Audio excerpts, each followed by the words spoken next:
आणि त्यांच्याबरोबर काय झालं होतं हे सुद्धा आपल्याला माहिती. दादा जसं म्हटले तसे सोमनाथ सूर्यवंशी बौद्ध नव्हते, महार नव्हते, पण आंबेडकरवादी नक्की होते.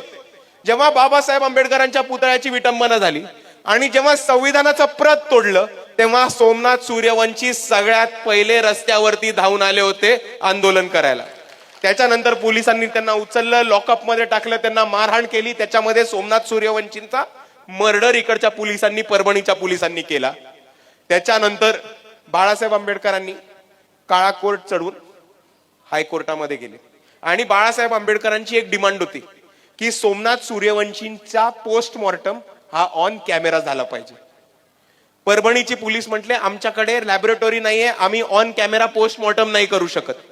बाळासाहेब म्हटले काय फरक नाही पडत, औरंगाबादला जाऊन पोस्टमॉर्टम करा.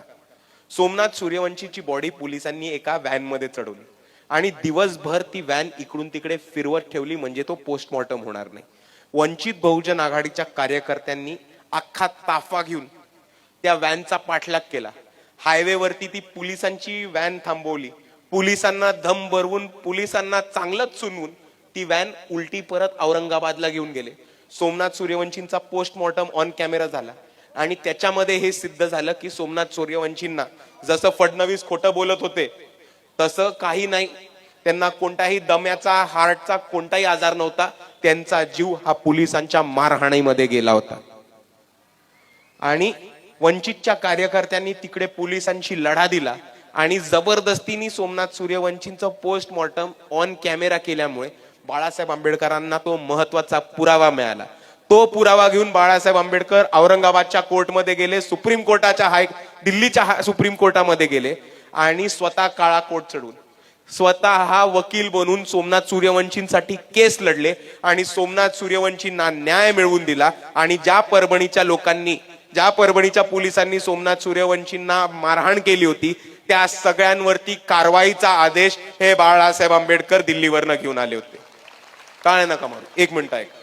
पण ह्या सगळ्या लढायामध्ये सोमनाथ सूर्यवंशींना न्याय देण्यामध्ये वंचित बहुजन आघाडीचे आणि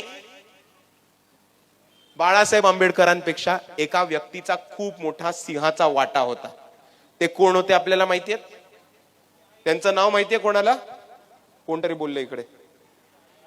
त्यांच्या आई विजयाबाई सूर्यवंशी. जेव्हा बाळासाहेब आंबेडकर दिल्लीमध्ये सुप्रीम कोर्टामध्ये केस लढत होते आणि त्या केसमध्ये जी सुनवाई चालू होती त्याच्यावरनं भाजपवाल्यांना कळलं की बाळासाहेब आंबेडकर ही केस जिंकणार आहेत. आता जर आपल्याला निर्दोष सुटायचं असेल तर फक्त केस मॅनेज करू हे समजून ते बाळासाहेब आंबेडकर दिल्लीमध्ये असताना ते परभणीमध्ये विजयाबाई सूर्यवंशी, सोमनाथ सूर्यवंशींच्या आई यांच्याकडे गेले आणि किती रुपये घेऊन गेले त्यांच्याकडे? 1 कोटी. किती? 1 कोटी. तुम्हाला माहितीये विजयाबाई सूर्यवंशींनी काय केलं त्याच्या पुढे? ते पैसे घेतले आणि भाजपवाल्यांच्या तोंडावरती फेकून मारले. आणि विजयाबाई सूर्यवंशींचं हे वाक्य होतं की आज मी माझा मुलगा तुमच्या जातीवादी आणि मनुवादी वृत्तीमुळे गमावलाय. तुम्ही मला 1 कोटी द्या, माझा मुलगा परत नाही येणार आहे. पण जर आज मी बाळासाहेबांचा साथ नाही दिला तर माझ्या मुलाला न्याय नाही मिळणार आहे. ही महत्वाची भूमिका विजयाबाई सूर्यवंशींनी घेतली होती आणि त्याच्यामुळे बाळासाहेब आंबेडकर केस लढू शकले आणि केस जिंकू शकले आणि सोमनाथ सूर्यवंशीला न्याय मिळवून देऊ शकले. फक्त आता मला आपल्या सर्वांना एवढंच सांगायचंय की तुम्ही जर 500-500 घेत असाल तर एकदा विचार करा आणि आदर्श घ्या विजयाबाई सूर्यवंशींचा, ज्यांनी 1 कोटी नाकारले होते. आणि 1 मिनिट आपण फक्त शांत बसून विचार करा की जर विजयाबाई सूर्यवंशींनी 1 कोटी नाकारले आणि दादांचाच मुद्दा पुढे घेऊन जातो, त्या तर महार समाजामध्ये पण नव्हत्या जाऊन मानल्या, त्या तर बौद्ध पण नाही आहेत धम्मानी, त्या वडार आहेत, हिंदू आहेत. पण तरीही जर त्या 1 कोटी रुपये नाकारू शकल्या बाबासाहेबांच्या चळवळी बरोबर राहण्यासाठी, तर आपण जे बौद्ध समाजामधनं येतात, आपण जे बाबासाहेबांच्या स्वतःच्या समाजामधनं येतात, आपण 500-500 मध्ये आपली मतं विकणार आहोत का? जर आपण 500-500 मध्ये आपली मतं विकली तर तो सोमनाथ सूर्यवंशींच्या आईचा, विजयाबाई सूर्यवंशींचा खूप मोठा अपमान आहे. आणि आम्ही वंचितची लोक तो अपमान कधीही सहन करणार नाही, हे मी इकडे ऑन कॅमेरा आपल्या सर्वांना बोलतो.